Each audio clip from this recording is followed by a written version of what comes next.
ఉన్న బంగారాన్ని విడిపించి ఆ రోజు ఆన్లైన్ రేటుకే మేము కొంటాం. Sharma gold company.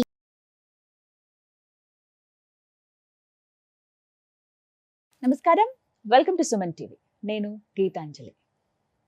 ప్రస్తుతం మనతో పాటు ఒక ముఖ్య అతిథి ఉన్నారండి.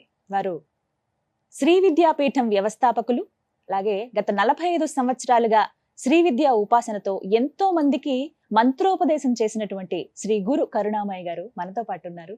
వారితో మాట్లాడదాం, మరిన్ని అమూల్యమైన విషయాలు తెలుసుకుందాం. గురుగారు నమస్కారం అండి.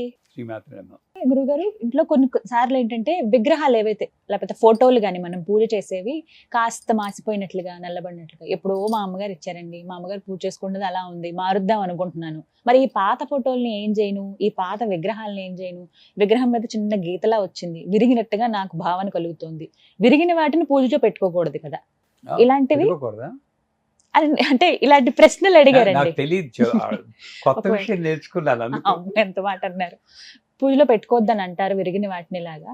అయితే వీటిని ఏం చేయాలి? కొంతమంది ఏమో గుళ్ళ దగ్గర వదిలేసి వచ్చేస్తూ ఉంటారు, ఆ ఫోటోలన్నీ అక్కడ పెట్టేస్తూ ఉంటారు.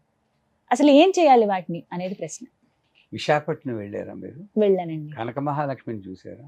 చూడలేదు, వెళ్ళాల ఇప్పటివరకు ఆ గుడికి. చేతులు ఉండవు. అవును. ఆ మహాతల్లిని అందరూ వెళ్ళి పూజ చేసుకుంటే అష్టైశ్వర్యాలు పొందుతున్నారు. అవి పెట్టుకోవచ్చా? మామూలు విగ్రహాన్ని ఎవరు? ఇప్పుడు మీరు అంటే అనిపించింది నాకు, ఒక చెయ్యి ఉండదు కదా అమ్మవారికి. లేదు కదా. అది అది పూజకి పనికొచ్చినప్పుడు మన ఇంట్లో ఒక విగ్రహం మన అజాగ్రత్తతో కింద పడి విరిగిపోతే సముద్రంలో పారేయడం, ఏదో చెట్టు కింద దొంగలా పట్టేసి వచ్చేసేయడం అనాథలా ఉండదండి ఆవిడ పాపం. మన ఇంట్లో పిల్లవాడికి మన కొడుకో కూతురుకో కాలో చేయ విరిగింది అనుకోండి, చెట్టు కింద వదిలేసి వస్తావా? అసలు ప్రాణం అంతా పెట్టుకుని తిరిగి ఆవిడ ప్రాణం ఉంది, ఇవి ప్రాణం లేదని మనకి భావన ఉంది కాబట్టి చెట్టు కింద వదిలేస్తున్నాం. నీకు ఒకవేళ కాన్సన్ట్రేషన్ లేదనుకోండి, ఉండనివ్వండి, పక్కనే ఇంకో విగ్రహం తెచ్చుకోండి, తప్పేం కాదు. నాకు ఏకాగ్రత కుదరటం లేదండి, ఆ విరిగిన చేతి మీదకే పోతుంది, అందరికీ ఏకాగ్రత ఉండదు, ఒప్పుకుంటాను. కానీ విగ్రహాన్ని మాత్రం దూరం చేయకండి, పక్కన పెట్టుకోండి, ఇంకో విగ్రహం తెచ్చుకోండి, అంతే. ఈసారి జాగ్రత్తగా ఉండండి, ఆ విగ్రహాన్ని పూజ చేయండి. అలాగే ఫోటో మాసిపోయింది, ఇది అమ్మవారి ఫోటో అని అంటున్నారు కదా, మరి అమ్మ నాన్న ఫోటో అయితే అది ఎక్కడ పెడతాము? పాత ఫోటోలు ఉంచుకుంటున్నాం, ఉంచుతాం. ఎంత తేడా ఉంది చూడండి, ఎంత పాడైపోయినా ఉంచుతాం ఆ ఫోటోని. అంచేత నేను అనేది ఏమిటంటే, విగ్రహాలు విరిగిపోయినా ఫోటోలు పాతబడినా మీకు ఏకాగ్రత కుదరకపోతే కొత్త ఫోటో పెట్టుకోండి, కొత్త విగ్రహం పెట్టుకోండి. కానీ పాత వాటిని మాత్రం దయచేసి చెట్టు కింద వదలకండి, నీళ్ళల్లో పడేయకండి, ఎప్పుడు అలాంటి పని చేయకూడదు. ఊరెడుతూ ఉంటే విగ్రహాన్ని బియ్యంలో పెట్టేయండి అంటుంటారు కొంతమంది. పూజ చేయకపోతే బియ్యంలో పెట్టి, ఎక్కడైనా అర్థం ఉందా? ప్రాణప్రతిష్ఠ చేశారు, అసుని దేవనస్మాసుని, ప్రాణం ఉంది, వాళ్ళని విగ్రహాలు పెడితే ఉక్కిరి బిక్కిరి అయిపోతారు. ఏమీ లేదు. నేను ఊరు వెళ్తే సాధ్యమైనంత వరకు మా అమ్మవారు నాతోటి వస్తూ ఉంటుంది, ఎక్కడికి వెళ్తే ఎక్కడికి. రష్యా వెళ్ళినప్పుడు వచ్చింది, ఇటలీ వెళ్ళినప్పుడు వచ్చింది, ఎక్కడికి వెళ్తే నాతో పాటు ఫ్లైట్లో వెళ్తూ ఉంటుంది, హాయిగా అక్కడికి వెళ్ళి పూజ చేసుకుంటాం. అది అందరికీ కుదరకపోవచ్చు, నిజమండి, అందరికీ కుదరదు.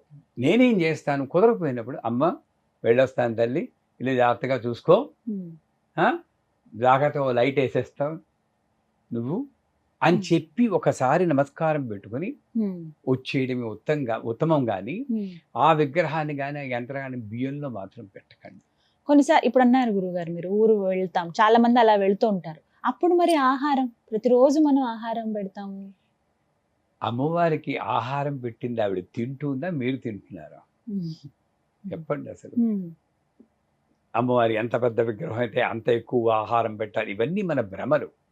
నిజానికి అమ్మవారి ఆహారం అంటే భక్తి బీజము, ఈ బీజాలు తింటూ ఉంటుంది. అందుకే కృష్ణుడు అంటాడు, నీలో ఒక పక్షి ఉంది, ఆ పక్షికి ఋతము అగ్ని 2 రెక్కలున్నాయి, దానికి మంత్రబీజాక్షరాలు అనే బీజములు వేయి తండ్రి, అది తిని నిన్ను రక్షిస్తుంది.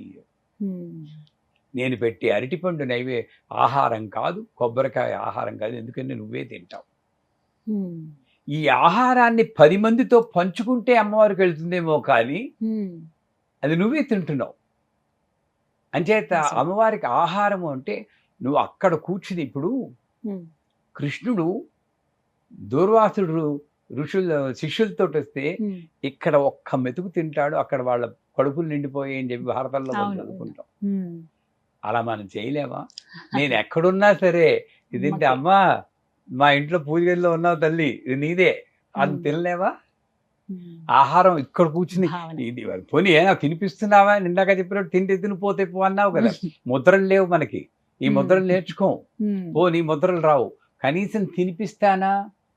అది తినిపించడం. ఉమ్, మీ అమ్మాయి పిల్లలు ఉన్నారు కదా, ఉన్నాడండి మీ బాబు. అమ్మాయికి ఎలా తినిపిస్తారు? చిన్నప్పుడు ఎలా తినిపించేవారు? వాళ్ళు తినిపించలేదా? ఓం ప్రాణాయ స్వాహ ఉమ్, తినిపించండి. కృష్ణుడు గోపికలతో ఆడుకున్నట్టు ఇలా తిని నీరు కొంచెం తినేయండి. ఎంత బాగుంటుందండి పూజ అప్పుడు. ఉమ్, మనం ఏమీ భావన లేకుండా ఉత్తినే ఇలా ఇలా అంటే ఎక్కడి నుండి వచ్చిందండి ఈ అలవాట్లన్నీ? ఉమ్, లేదా ముద్రలు ఎంచుకోండి. ఇలా ముడుగు ప్రాణాయ స్వాహ, అపానాయ స్వాహ, వ్యానాయ స్వాహ, ఉదానాయ స్వాహ, సమానాయ స్వాహ, బ్రహ్మణే స్వాహ. ఈ వేళ్ళన్నీ ఒక్కొక్క కాంబినేషన్లో ఉన్నప్పుడు పంచకోశాలు ఉత్తేజం అవుతాయి. ఉమ్, 5 కోశాలు ఉత్తేజం అయినప్పుడు బ్రహ్మతత్వం వస్తుంది. ఆ బ్రహ్మతత్వమే అమ్మవారికి నైవేద్యం. బ్రహ్మణే స్వాహ. ఉమ్, ఇది నైవేద్యం, మనం ఇలా పెట్టింది కాదు. నేర్చుకోవాలి. ఉమ్, ఇది అంతరార్థం. ఉమ్, ఇది తెలుసుకోవడానికి ఇంట్రెస్ట్ ఉంటే తెలుసుకోవాలి, ఉమ్, లేదు నాకేమి లేదంటే తినే తినిపించాలి. అంచేత ఎక్కడికో వెళ్తే అమ్మవారికి తిండి ఉండదు, నేను పెడితేనే అమ్మవారికి అసలు తిండి కాదు. అనుకుంటే అమ్మవారు పెడితేనే నాకు తిండండి. నిజమే కదా. సుమన్ టీవీలో మీ పర్సనల్ అండ్ బిజినెస్ ప్రమోషన్స్ కోసం కింది నెంబర్కి కాంటాక్ట్ చేయండి.